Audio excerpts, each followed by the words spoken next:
భగవంతునికి భక్తులను అనుసంధానం చేసేదే భక్తి.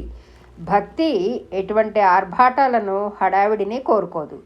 దానిలో భగవంతునిపై నిజాయితీతో కూడిన నమ్మకం ఉంటే చాలు. దేనిలోనూ అతి పనికిరాదు. అది అవహేళనలకు దారితీస్తుంది. ఒకప్పుడు భగవంతునికి పూజలనేవి ఎవరిళ్లల్లో వాళ్ళు ప్రశాంతంగా సమయానికి చేసుకునేవారు, లేదా దేవాలయాల్లో చేయించుకునేవారు. కాలక్రమేణా వీధుల్లో గణపతి మండపాలను ఏర్పాటు చేయడం మొదలైంది. ఈ పద్ధతి ప్రజల్లోనూ చుట్టూ వాతావరణంలో కూడా సానుకూల దృక్పథం పెంచవచ్చు. అయితే కాలక్రమేణా ఈ భక్తిని వ్యక్తపరచుకోవడంలో ఆర్భాటాలు చోటు చేసుకున్నాయి. పూజా సామాగ్రిపై, క్యాలెండర్లపై, పాంప్లెట్లపై, అగరబత్తుల ప్యాకెట్లపై, చివరికి సరుకులు కొనుక్కున్నా కూడా ఆ కవర్లపై దేవీ దేవతల ముద్రణ ఎక్కువైంది. ఈ పద్ధతులు భక్తులను అయోమయంలో పడవేస్తాయి. ఎందుకంటే పూజా సామాగ్రి, ఉదాహరణకి ఒత్తుల ప్యాకెట్ యూజ్ చేశాక అందులో ఉన్న దేవీ దేవతల ఫోటో ఏమి చేయాలో అర్థం కాని పరిస్థితి. దానిని బయట పారేయలేము, అలా అని పూజా మందిరంలో పెట్టి పూజించలేము.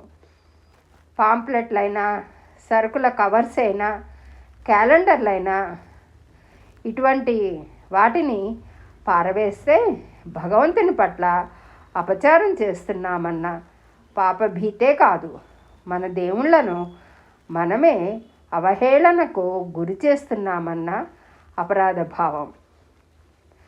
క్యాలెండర్లు ఆ ఇయర్ గడిచిపోయాక నెక్స్ట్ ఇయర్ పారేద్దామంటే దాని మీద దేవుళ్ళ బొమ్మలున్నాయని పారవేయలేము. అలా అని ఎన్ని సంవత్సరాల క్యాలెండర్స్ని ఇళ్లల్లో భద్రపరచగలం? ఈ విధమైన పద్ధతులు క్రమేణా హిందూ దేవుళ్ళని అవహేళన చేసే స్థాయికి వచ్చాయి.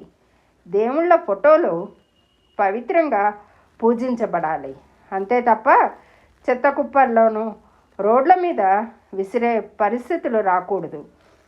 కొంతమంది విపరీతమైన భక్తి ఎంతోమంది భక్తులను సంకట పరిస్థితుల్లోకి నెట్టివేస్తోంది.